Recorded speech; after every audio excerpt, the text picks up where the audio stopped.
चपाटी, जय हिंद, क्या हालचाल, सब मस्त। तो मैं डीपी सिंह आज आपके लिए लेकर के आया हूँ 12th नीट IIT में सबसे ज़्यादा पूछे वाले चैप्टर के बारे में, जिसका नाम है केमिकल काइनेटिक्स, रासायनिक बल गतिकी।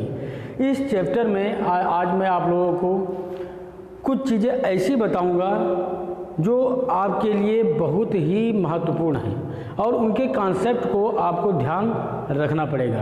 तो निकाल लीजिए अपनी कॉपी और पेन और जुट जाइए मेरे साथ। तो चालू करते हैं केमिकल काइनेटिक्स। केमिकल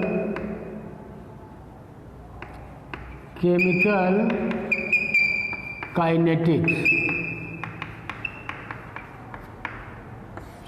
तो सबसे पहली बात आती है इसके इंट्रोडक्शन की। तो केमिकल काइनेटिक्स है क्या, इसके इंट्रोडक्शन की बात आती है। इसको हम पहले इंट्रोड्यूस करेंगे। तो केमिकल काइनेटिक्स क्या है? फिजिकल केमिस्ट्री की एक ऐसी ब्रांच है।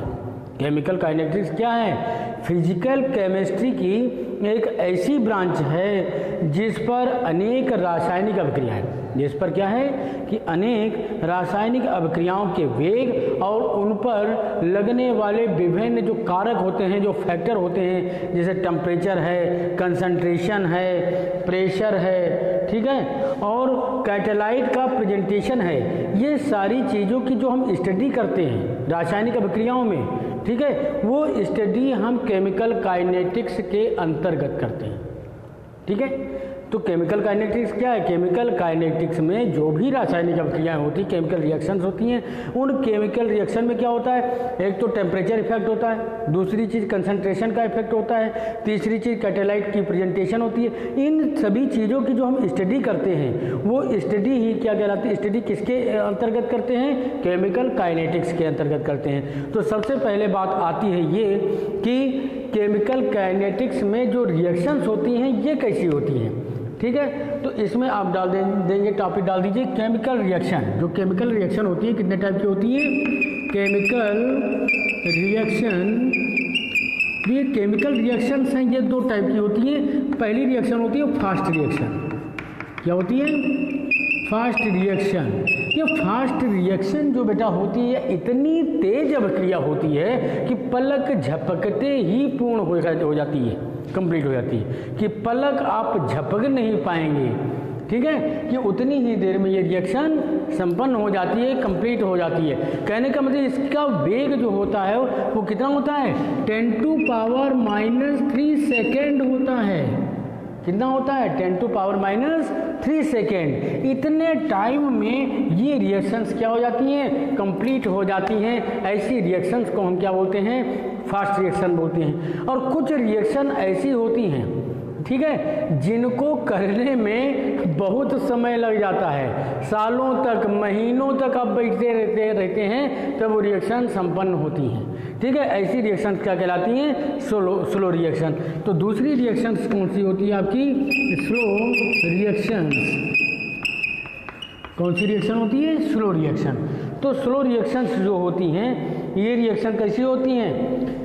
तो इनको हम क्या बोलते हैं? No detectable. इसके बारे में स्लो रिएक्शन कैसी होती है? तो डिटेक्टेबल होती है ना, ये भी नो डिटेक्टेबल है ना, और ये भी क्या है? No detectable. ये कई दिनों तक नहीं, लेकिन ये तुरंत हो जाती हैं। इसलिए इसके बारे में, स्लो रिएक्शंस के बारे में हम क्या लिख लेंगे कि no detectable chemical reactions, no detectable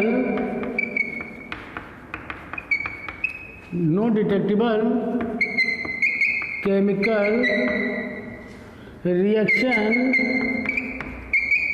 इन मैनी डेज। ये रिएक्शन ज़्यादा दिन के बाद, इसके लिए इस रिएक्शन को होने में हमको क्या करना पड़ता है? ज़्यादा इंतज़ार करना पड़ता है ना, वेट करना पड़ता है ना। जैसे आपको कोई मेहमान आने वाला है, घर में कोई अतिथि आने वाला है, तो बैठ करके इंतजार करते हैं, टाइम पास करते हैं। उसी तरीके से इस रिएक्शंस को पूरा होने के लिए आंखें गड़ाए बैठे रहो कि कब पूरी होगी, मेरे सपनों की रानी कब आएगी। तो वही वाला हाल है। ठीक है, तो आगे हम आते हैं। तो रेट ऑफ रिएक्शन, इसको इस अभिक्रिया को होने में बहुत समय लगता है, टाइम ज़्यादा लगता है, और ऐसी रिएक्शंस को होने में बहुत ही कम टाइम लगता है कि पलक झपकते में हो जाती है। तो इस टाइम को का जो कैलकुलेट करते हैं, तो टाइम के कैलकुलेशन को ही हम क्या बोलते हैं, इसको रेट ऑफ रिएक्शंस बोलते हैं। क्या बोलते हैं? Rate of reaction. तो आप टॉपिक डाल दीजिए रेट ऑफ रिएक्शन, या आपका पहला टॉपिक होगा इस चैप्टर में। ठीक है, तो इस चीज़ के बारे में आपको ध्यान में समझ में आ गया होगा। तो कहने का मतलब केमिकल काइनेटिक्स क्या है, केमिकल काइनेटिक्स के अकॉर्डिंग आप क्या करते हैं, ये केमिकल जो है ये केमिस्ट्री की ऐसी ब्रांच है फिजिकल केमिस्ट्री की, जिसके अंतर्गत हम क्या करते हैं, जो रासायनिक अभिक्रियाएं होती हैं उन रासायनिक अभिक्रियाओं के वेग और उनके वेग पर उपस्थित वेग को प्रभावित करने वाले जो भी कारक होते हैं, जैसे टेम्परेचर है, सांद्रता है, उत्प्रेरक की उपस्थिति है, इन चीज़ों का जो अध्ययन करते हैं वो केमिकल काइनेटिक्स के अंतर्गत करते हैं। और केमिकल काइनेटिक्स में दो टाइप की रिएक्शंस होती हैं, एक रिएक्शंस होती है फास्ट रिएक्शन और दूसरी होती है स्लो रिएक्शन। फास्ट रिएक्शन की टाइमिंग क्या होती है, पलक झपकते पूर्ण हो जाती है, इसकी टाइमिंग कितनी हो जाती है 10⁻³ सेकेंड की, और जो आपकी क्या होती हैं स्लो रिएक्शंस, इनको होने में बहुत ही समय लगता है। तो उसके बाद अगला टॉपिक आप डाल दीजिए रेट ऑफ रिएक्शंस। क्या डाल देंगे आप कि रेट ऑफ रिएक्शंस मतलब अभिक्रिया का वेग, अभिक्रिया का वेग, रेट ऑफ रिएक्शन मतलब अभिक्रिया की दर। तो अभिक्रिया की दर क्या होती है, तो लिख लीजिए इसमें rate of reaction is defined eight, rate of reaction is defined eight, rate of reaction is defined as the change is, as the change is concentration, क्या आ जाएगा, change is concentration of reactant, change is concentration of reactant.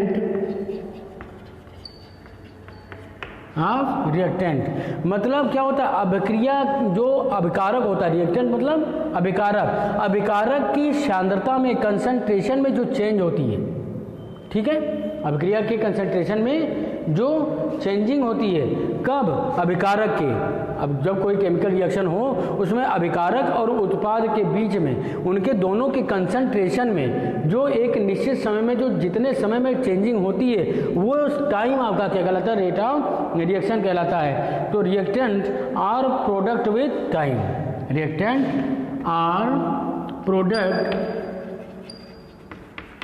With time, ये इसकी क्या हो गई definitions. तो rate of reaction is defined at, मतलब rate of reaction क्या है, ठीक है, ये क्या है कि as the change of concentration of reactant और प्रोडक्ट विद टाइम। कहने का मतलब अभिकारक और उत्पाद की सांद्रता में परिवर्तन एकांक समय में, किसी एक निश्चित समय में, एकांक समय में अभिकारक और उत्पाद की सांद्रता में हुआ परिवर्तन क्या कहलाता है, अभिक्रिया का वेग कहलाता है, रेट ऑफ रिएक्शन कहलाता है। वही चीज़ लिखा है कि as the change of concentration of rate और प्रोडक्ट टाइम, ये आपका क्या दिया है, रेट ऑफ रिएक्शन की डिफिनेशन हो गई। तो बात आती है रेट ऑफ रिएक्शन, इसका फार्मूला क्या हो जाएगा रेट ऑफ रिएक्शंस का, इसी के अकॉर्डिंग ये टाइम पर डिपेंड कर रहा है, हर चीज़ काहे पर डिपेंड कर रही है, टाइम पर डिपेंड कर रही है। तो इसका फार्मूला लिख लीजिए, इसमें क्या होता है, रेट ऑफ रिएक्शन का फार्मूला लिख लीजिए, rate of reaction, rate of reaction, ठीक है, इसके बारे में फार्मूला आपका क्या हो जाएगा, लिख लीजिए, डिक्रीजिंग द कंसंट्रेशन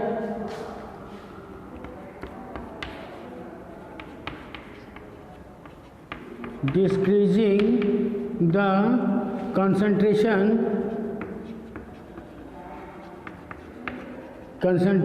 आप किसका कंसंट्रेट कम होगा, जो आपका कौन सी चीज़ है, रिएक्टेंट है, कौन सी चीज़, रिएक्टेंट, कंसंट्रेशन ऑफ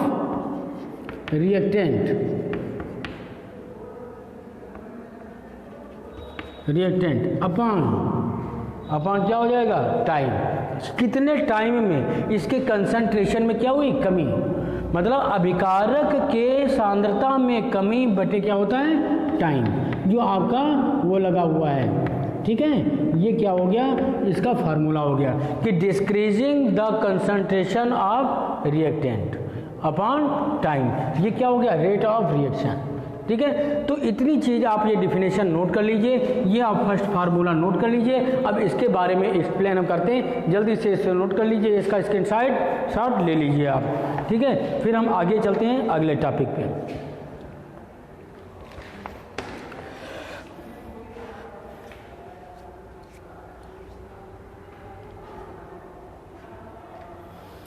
तो इतनी चीज़ नोट कर ली, तो मिटा दें इसको, चलो ठीक है, इरेज कर दिया। तो हम मान लेते हैं कि एक रिएक्शन है जिसमें कंपाउंड ए कन्वर्ट हो जाता है कंपाउंड बी में, कंपाउंड ए काहे में कन्वर्ट हो जाता है, कंपाउंड बी में क्या हो जाता है, कन्वर्ट हो जाता है। तो एक रिएक्शन है, एग्जाम्पल में आपका मैं देता हूँ यहाँ पे एग्जाम्पल में। ठीक है, एग्जाम्पल मैंने दिया, यहाँ पे एक रिएक्शन है आपकी, compound A convert to compound B में। ठीक है, तो इसमें जब टी मतलब प्रारंभिक समय इसका था, ठीक है, primary time T equal to 0 पे, टी इक्वल टू क्या था आपका, 0 था, तब इसका कंसंट्रेशन कितना था, ए था, और इसका कंसंट्रेशन 0 कितना था, इसका कंसंट्रेशन ए, लेकिन इसका कंसंट्रेशन 0, क्योंकि टाइम क्या है, प्राइमरी। जब प्राइमरी टाइम है तो अभिक्रिया कोई हुई ही नहीं, जब अभिक्रिया कोई हुई ही नहीं तो उत्पाद कोई बना ही नहीं, उत्पाद कोई आपका प्रोडक्ट बना ही नहीं, ये आपका क्या है, प्रोडक्ट है। ठीक है, ये आपका क्या है, प्रोडक्ट, और ये आपका क्या है, सबस्ट्रेट है। ठीक है, जिसको आप क्या बोलते हैं, जो है रिएक्टेंट, ये आपका क्या है, रिएक्टेंट है, ये आपका क्या है, रिएक्टेंट, और ये आपका क्या है, प्रोडक्ट। तो जब t इक्वल टू 0 था, मतलब आपका प्राइमेटिव टाइम था, प्राइमेटिव टाइम में रिएक्टेंट की का कंसंट्रेशन तो आपको पता था, लेकिन प्रोडक्ट जब बना ही नहीं तो उसका कंसंट्रेशन कितना हो गया, 0। लेकिन t equal to T equal to T, समझ गए, मतलब डार्क टाइम में क्या हुआ कि A से आपके X मोल आपके बनते हैं, A मोल से आपके कितने मोल बन रहे हैं, B के कितने मोल बन रहे हैं, X मोल। तो इसका कंसंट्रेशन कितना हुआ, इसका कंसंट्रेशन हुआ A माइनस एक्स, कंसंट्रेशन कितना हुआ, A माइनस एक्स हुआ। तो इसका एवरेज टाइम क्या हो जाएगा, एवरेज रेट इसका क्या हो जाएगा, एवरेज टाइम, जिसको हम क्या बोलते हैं, औसत वेग, क्या बोलते हैं, औसत वेग, मतलब एवरेज टाइम, एवरेज टाइम, इसका औसत वेग, इसका क्या हो जाएगा, औसत वेग हो जाएगा अभिक्रिया के फलस्वरूप अभिकारक के सांद्रण में कमी। अभिक्रिया के फलस्वरूप क्या होता है, अभिकारक के सांद्रण में कमी, वही चीज़ जो मैंने आपको लिखवाई थी। ठीक है, क्या हो जाएगा, increasing the concentration of product, ठीक है, इंक्रीजिंग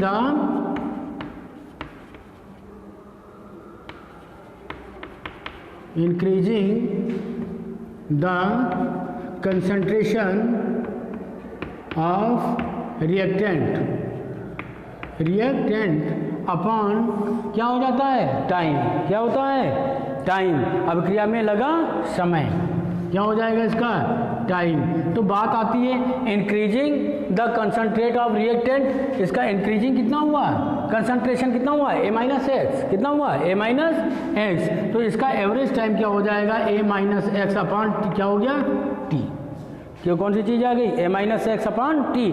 लेकिन A और X दोनों का कंपेयर करेंगे तो X की क्या हुआ, डार्क टाइम में X की मात्रा क्या है, बहुत ही कम है, कितनी है, बहुत ही कम, किसकी, A की मात्रा क्या हो जाएगी, A के रिलेशन में X की मात्रा क्या हो जाएगी, बहुत ही ज़्यादा हो जाएगी, A की मात्रा क्या है, कम हो जाएगी, क्योंकि जब अभिक्रिया हो जाएगी, संपूर्ण हो जाएगी, फास्ट रिएक्शन है, तो फास्ट रिएक्शन में X आपका क्या पूरा बन जाएगा और A क्या है आपका बहुत ही कम बनेगा। तो इसको हम क्या मान लेते हैं, बिल्कुल इन्फिनिट मान लेते हैं, 0 मान लेते हैं, नगण्य के लगभग। तो यहाँ पर क्या हो जाएगा, इसको हम X के वैल्यू ही मानते हैं, इक्वल टू X अपॉन क्या हो जाता है आपका T।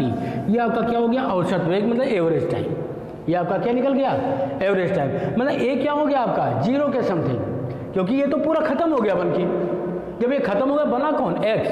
प्रोडक्ट आपका कौन सा बना इसमें, a माइनस एक्स बचा, क्योंकि a में से x मोल गए और a तो पूरा खत्म हो गया अभिक्रिया में। बना क्या, बन के तैयार तो तुम्हारा x हो गया।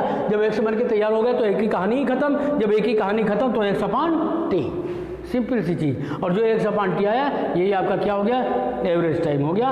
ये आपका क्या है, एवरेज टाइम। अब इस चीज़ पर आगे हम और चलते हैं, ठीक है, जिसे हम क्या बोलते हैं, रेट ऑफ रिएक्शन में क्या, जिसे हम बोलते हैं अभिक्रिया का वेग या तात्कालिक वेग या तात्क्षणिक वेग, अभिक्रिया का वेग या तात्क्षणिक वेग। इसके लिए हम क्या करते हैं, एक रिएक्शन जैसे आपकी दी है, ठीक है, उसको हम कैसे प्रेजेंट करते हैं वो देख लीजिए। इसे हम जो है मिटा देते हैं, इसको आपने इसके साथ ले लिया, ठीक है, तो हम इसे मिटाते हैं, मिटा दिया इसको।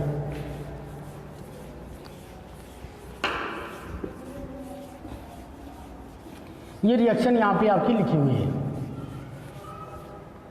ठीक है, तो रिएक्शन आपकी दी है। तो कहने का मतलब इसमें आपका क्या है, अभिक्रिया जो आपकी रिएक्टेंट हो रही है इसका कंसंट्रेशन कितना हो जाएगा, इसका कंसंट्रेशन और इसका भी कंसंट्रेशन। कंसंट्रेशन को किस में लिखते हैं, बड़े से कोष्ठक में लिखते हैं, है ना। तो उसकी सांद्रता में परिवर्तन, है ना, चेंजिंग ऑफ कंसंट्रेशन अपन क्या होता है, टाइमिंग, अपन क्या होता है, टाइमिंग। तो कहने का मतलब इसका अभिक्रिया की दर, इसके अभिक्रिया की दर क्या हो जाएगी, रेट ऑफ इसकी अभिक्रिया की दर। तो ए का rate of reaction of A, rate of reaction क्या हो जाएगा, ए का कितना हो जाएगा, ठीक है, एक्टिव मास। तो इसमें हम क्या लिखेंगे, रेट ऑफ रिएक्शन नहीं लिखेंगे, एक्टिव मास ऑफ ए।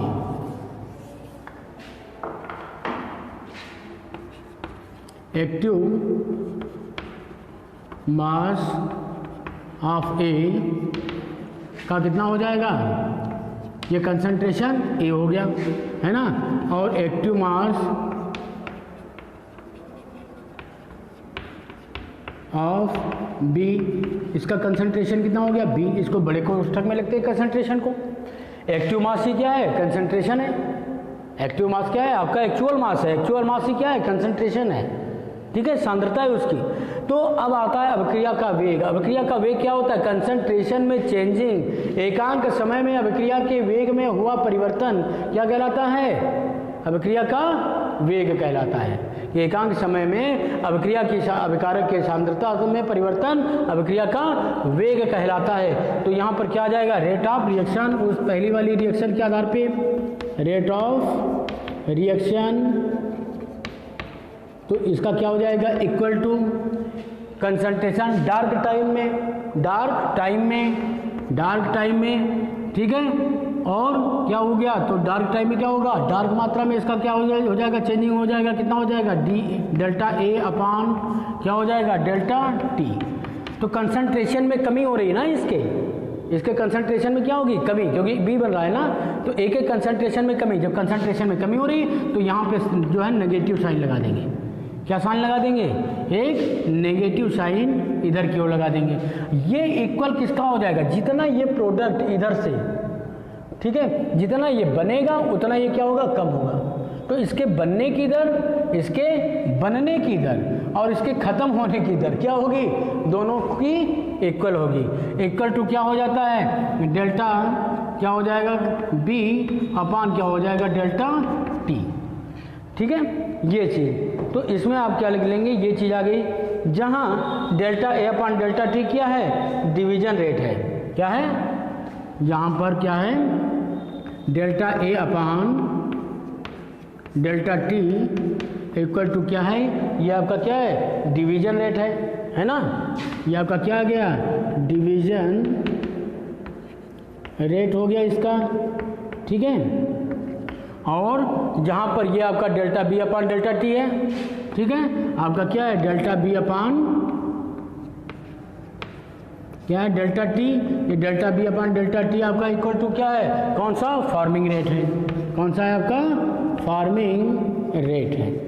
तो ये चीज़ आपकी बनकर के तैयार हो गई, ठीक है, इसका आप नोट कर लीजिए। अब बात आती है इसमें जो नेगेटिव साइन लगा हुआ है, ये नेगेटिव साइन क्या करता है, इसके कंसंट्रेशन की कमी को प्रेजेंट करता है। काय को कमी को प्रेजेंट करता है, इसके कंसंट्रेशन की कमी को प्रेजेंट करता है मेरे बच्चों। तो इस चीज़ को ध्यान से देखना, ये आपका हो गया रेट ऑफ रिएक्शन, किसमें, केमिकल काइनेटिक्स में। तो रेट ऑफ रिएक्शन ये आपका हो गया। आप इसको ध्यान से देखेंगे, वीडियो को 2-3 बार देख लेंगे, आपकी समझ में आ जाएगा। नोट्स अपने हाथ बनाना सीखिए, थ्योरी लिखना सीखिए। थ्योरी हम बोल करके नहीं लिखवा पाएंगे, जो डेरिवेशन है वो आपको हम सॉल्व करवा पाएंगे, ठीक है। इसको देखिए, समझिए, साथ में अपनी जो कंपेनियन बुक है, हेल्पिंग बुक है, उसकी सहायता लीजिए। आपका बहुत बहुत धन्यवाद। जय हिंद।